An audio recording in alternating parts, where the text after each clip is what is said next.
isi ikomeza kwihuta kurusha uko amaso yacu abasha kubireba. Ikindi kintu kimeze nk'igicucu gitangiye gukwira mu mibereho yacu ya buri munsi. Ikoranabuhanga riri kurenga aho twari tumenyereye, rikinjira mu bikorwa byacu, mu mitima yacu ndetse no mu bitekerezo byacu. Mu myaka mike iri imbere, cyane cyane mu mwaka wa 2026, hazaduka ibintu byinshi bidasa n'iby'ubu. Ibikoresho byumva ibitekerezo byacu, porogaramu zifite ubushobozi bwo kwifatira ibyemezo, virusi zitagaragara zishobora guhindura isi, n'imashini zifite ubushobozi bwo gutekereza. Kugeza uyu munsi abashakashatsi bari kubihamya. Hari ingufu nshya z'ikoranabuhanga zigenda zivuka mu mwijima w'ahazaza, zifite kandi ubushobozi bwo guhindura uburyo tubaho cyangwa se tukamera nk'abadahari bitewe n'ukuntu tuzazikoresha. Aho sosiyete nyinshi ziri kubona ko ari uguteza imbere ubuzima bw'abantu, abandi babona urujijo, ubwoba n'igihunga, kuko ikoranabuhanga rigenda risohoka mu bwonko bw'abatekereza ibidasanzwe, rigatangira kwirema ubwaryo. Imashini zitangira gukora zonyine, AI cyangwa se artificial intelligence, ikandika, igatekereza, ikigenzura. Ibintu byose byatangiye kugaragara nk'aho ari amagambo yo mu nkuru zahahise, ariko biri guhinduka kuri uyu munsi wa none. Mu gukurikirana tekinoloji 15 ziri kuzuka, twibuka ko buri terambere rishya rizanana n'umwijima waryo. Ijwi ritaboneka ry'amayobera y'ejo hazaza, ikintu kidahwitse hagati y'ibiza n'amahirwe, hagati y'ubugingo bushya n'umwijima w'ubwoba. Niba witeguye gutambuka muri uru rugendo rwuzuyemo amayobera, rugaragara nk'urwibutso rw'uburyo isi ishobora guhinduka mu kanya gato, reka turebe uru rutonde. Kandi mwibuke, icyo tubona nka tekinolojiya gishobora kuba kirenze uko tubitekereza. Murakaza neza mu mwaka wa 2026. Murakaza neza mu mwaka w'ibigiye guhinduka kandi bitavugwaho rumwe. Murakaza neza ku Mayobera TV, urubuga rwihariye rugamije gucukumbura no kugaragaza ibintu bihishe, amabanga atavugwa n'amayobera akomeje kuyobera isi n'abantu bayo kuva kera kugeza uyu munsi wa none. Wicikwa n'amabanga, amayobera n'ibitavugwaho rumwe tubagezaho muri buri kiganiro tubategurira kuri iyi shene yacu kandi yanyu. Muri make, aha niho honyine wasanga ibintu bidasanzwe utapfa kumva ahandi. Icyo bigusaba rero ni ugukanda subscribe ndetse no gukanda ku nzogera kugira ngo ubone amakuru mashya mbere y'abandi. Njye ndimugira banga ati nk'ibisanzwe, mbahaye ikaze.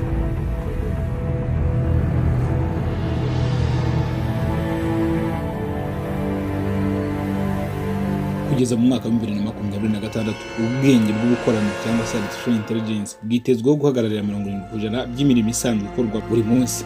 Muri iyi video turareba ibyerekezo 15 bya tekinoloji bizahindura uko 2026 izaba imeze, kuva ku bikoresho bigenzurwa n'ubwonko kugeza ku marobo agenda nk'abantu, n'ukuntu ibi byose bitangiye guhindura ubuzima bwacu. Ku mwanya wa 15 turasanga icyo bita low code na no code development. Wigeze wumva ko gukora porogaramu bigenewe gusaba hanga mu ikoranabuhanga? Ubu siko bikimeze. Kugeza mu mwaka wa 2026 biteganyijwe ko hejuru ya 75 by'amaproje mashya azajya yubakwa hifashishijwe urubuga rwa low code cyangwa no code. Ibi birimo Glide, Bubble, Microsoft Power Apps, aho ukoresha gusa icyitwa drag drop ndetse na publish. No muri OpenAI abantu barimo kubaka ibikoresho bya artificial intelligence batanditse na rimwe umurongo wa code bakoresheje custom GPTs. Google nayo binyuze muri AppSheet ituma business zikorera automatization, imirimo yose nta gukenera aba developer. Ku mwanya 14 turasanga icyo bita AI crafted experience ndetse na extended reality. Aha icyo muzi nka virtual reality ntikiri gusa headset n'imikino, irarushaho kuba smart ku buryo ishobora kwikorera ibintu ishingiye ku bikorwa byawe. Mu mwaka wa 2026 tuzabona AI powered XR space zishobora kwihangira ibirimo mu gihe nyacyo. NVIDIA Corporation ni ikigo cy'ikoranabuhanga cy'icyamamare ku isi gikomoka muri Leta Zunze Ubumwe za Amerika, gishinzwe gukora ibikoresho by'ikoranabuhanga by'umwihariko ibyo bita GPU, Graphic Processing Unit.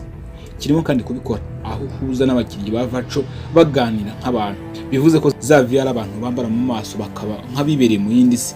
Ibyo uzajya ubonamo nk'abantu barimo uzaba ushobora kuba wabavugisha mu buryo muzamuba muri kumwe nk'imbona nkubona. Meta yinjijemo miliyari kugira ngo avatar zigire n'ubushobozi bwo kugaragaza amarangamutima, kwitwararika no guhanga ibisubizo. No muri CS amaduka ya virtual reality yatangiye kwihindurira imiterere bitewe n'aho abasurira binjiriye cyangwa bicaye. Ku mwanya wa 13 asanga icyo bita smart infrastructure na IoT. Reka turebere hafi ibidukikije byacu. Kugeza mu mwaka wa 2026 hazaba hari ibikoresho birenga miliyari 30 bya IoT.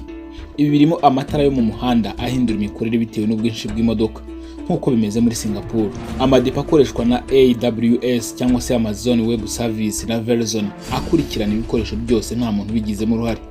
No muri Korea y'Epfo hari icyo bita smart poles zikorera byose, harimo gupima umwuka, gutanga umuriro wo muri telefone ndetse n'ibindi. Ku mwanya wa 12 turahasanga icyo bita privacy first AI na local processing. Chips nshya za Apple zishobora gukora imirimo ya AI kuri device yawe nta kujyana amakuru ahandi. Intel Meteor Lake yazanye chips zifite AI accelerators zubatswemo binyuze mu mategeko akaze akomoka muri GDPR n'andi nka CCPA. Artificial Intelligence irimo kwiga gukora idakoresheje internet igafasha kubika umutekano w'amakuru yawe. Ku mwanya wa 11 turahasanga icyo bita workflow automation ku rwego runini ukoresheje ibikoresho nka Service Now, UiPath na Zapier. Amasosiyete ari gukora automatization y'imirimo yose kuva ku bukode bw'abakozi kugera ku kwishyura fagitire nta kwifashisha amaboko y'abantu. Service Now yatangaje ko iyi automatization yagabanyije imirimo isubiramo ku kigero cya 65% mu bigo binini. Mu bubiko bwa Amazon, robo n'abantu bakorana hakoreshejwe predictive analytics bikagabanya amakosa no kongera umuvuduko. Ku mwanya wa 10 kandi turasanga icyo bita AI enhanced robotics. Ubu hari imirimo yose iri kwikoresha yonyine kandi mu muvuduko mwinshi. Mu mwaka wa 2024 icyo bita agility robotics yatangiye gukoresha robo yayo ya digit mu bubiko bwa Amazon.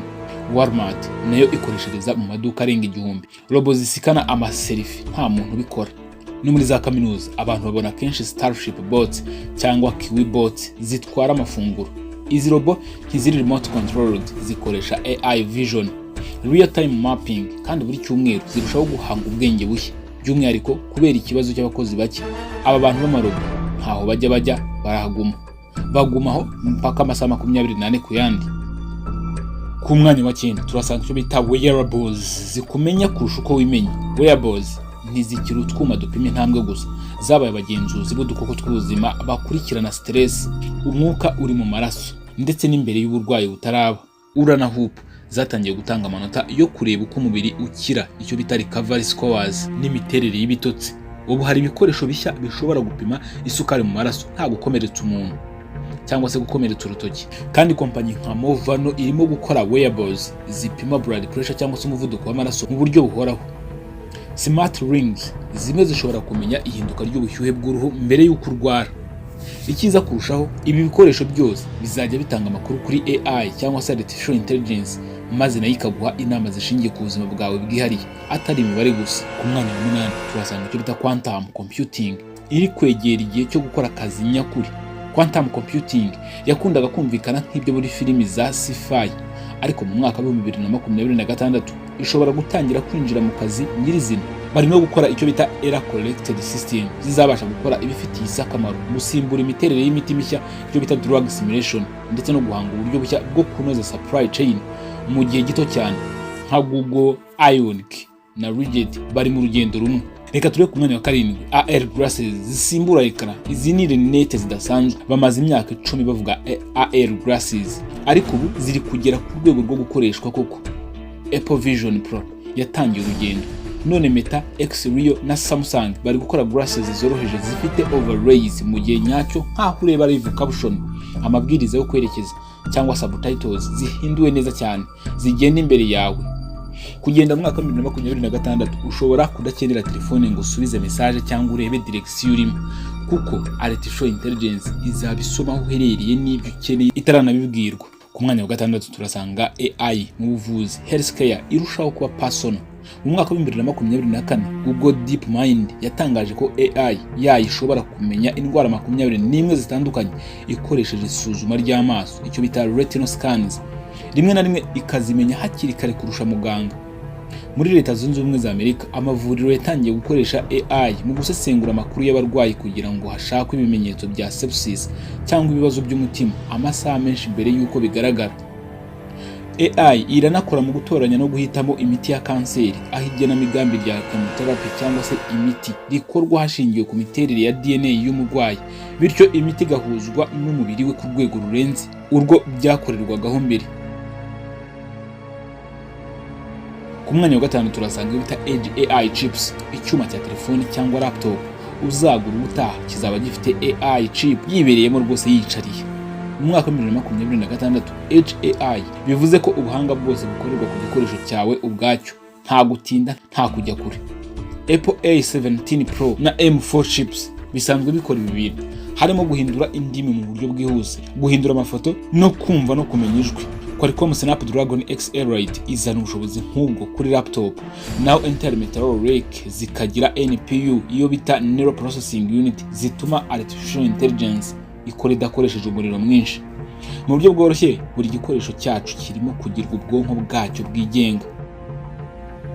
Hari ku mwanya wa kane icyo bita humanoid robotics zageze ku isoko. Twagezaho humanoid robotics zitakigendagenda gusa, ahubwo zikora n'imirimo. Mu mwaka wa 2024 Figure AI yasinyanye amasezerano na BMW kugira ngo robo yayo Figure 01 ikore mu ruganda rukora imodoka. Agility Robotics irimo gushyira robo digits mu bubiko no mu gutwara ibintu. Hari kandi Tesla Optimus imaze gutangira imirimo yoroshye mu ruganda, nko gukoranya imyenda no gutoranya ibice by'imashini. Ku mwanya wa gatatu turasanga bita AI agent ikorera umuntu mu buryo burushaho gutera imbere ku muvuduko udasanzwe. AI agent ntibashinzwe gusa gusubiza ibyo babajije, batangiye gukora imirimo yuzuye kuva itangiye kugeza irangiye nta wundi ubabwirije. Urugero ni Devon, AI software engineer yerekanwe na Cognition Labs mu mwaka wa 2024, ishobora kubaka urubuga rwuzuye, kugenzura amakosa no kurushyira kuri internet yonyine nta bwunganizi bw'umuntu. Ku mwanya wa kabiri turasanga icyo bita generative AI. Mu mwaka wa 2026 ibyinshi usoma, wumva cyangwa ureba bizaba byaranyujijwe mu maboko ya generative AI cyangwa se byarayizweho. Kompanyi nka OpenAI, Google na Anthropic zirimo guteza imbere large multimodal models nka GPT-5 na Gemini Ultra bishobora gukoresha inyandiko, amashusho, amajwi ndetse n'amashusho yihuta cyane, byose mu biganiro bimwe. Adobe Firefly na Runway ML byahindutse imbarutso mu gutunganya amashusho y'umwuga, naho 11 Labs ishobora gukora amajwi cyangwa kwegeranya ijwi mu masegonda make. Ibi ntabwo ari ihinduka rito, ni impinduka mu buryo isi itunganya ibintu byose: inkuru, filimi, podcast, amatangazo n'ibindi. Uko waba umunyamakuru, umuyobozi wa YouTube cyangwa umwanditsi, Artificial Intelligence ibibaye igice cy'akazi ka buri munsi. Ku mwanya wa mbere rero nta kindi gihari, hari kuzamuka kwa Brain Computer Interface iyo bita BCI. Dore aha hageze igitangaza kurusha ibindi byose. BCI cyangwa se Brain Computer Interface, ibikoresho bihuza ubwonko n'icyuma, birimo kuva mu bushakashatsi bigakomereza mu buzima busanzwe bw'abantu. Mu ntangiriro z'umwaka wa 2024 Neuralink yatangaje ko yateye umuntu chip ya mbere mu bwonko, imufasha gukoresha kiriseri ya mudasobwa akoresheje ibitekerezo bye gusa. Kompanyi nka Synchron na Precision Neuroscience zirimo gukora ibikoresho bijya mu bwonko bitarinze gusaba kububaga cyangwa se kubusatura. Bishobora gufasha nabyo abantu bafite ubumuga bwo kutavuga, abafite paralysis n'abarwaye stroke kugira ngo bongere kugenzura ingingo cyangwa bohereza ubutumwa bakoresheje ibitekerezo. Nubwo tukiri mu ntangiriro, ingaruka n'icyerekezo cy'itekinoloji ni kinini cyane kandi ntikiri mu nzozi gusa. Niba wageze hano, tubwire icyo utekereza mu gice cy'ibitekerezo, utubwire ku isi y'ejo hazaza uko uyibona uhereye mu mwaka wa 2026. Kandi ku bindi bitekerezo n'ubusesenguzi bwimbitse, reba video yindi twakoze ivuga ngo ubwenge bw'itekinoloji ya none uri kuvahe. Aha ni ku Mayobera TV, ngiye ntisanzwe ndimugira banga ati ndabashimiye, mugire ibihe byiza aho muri hose mu bice bitandukanye by'isi.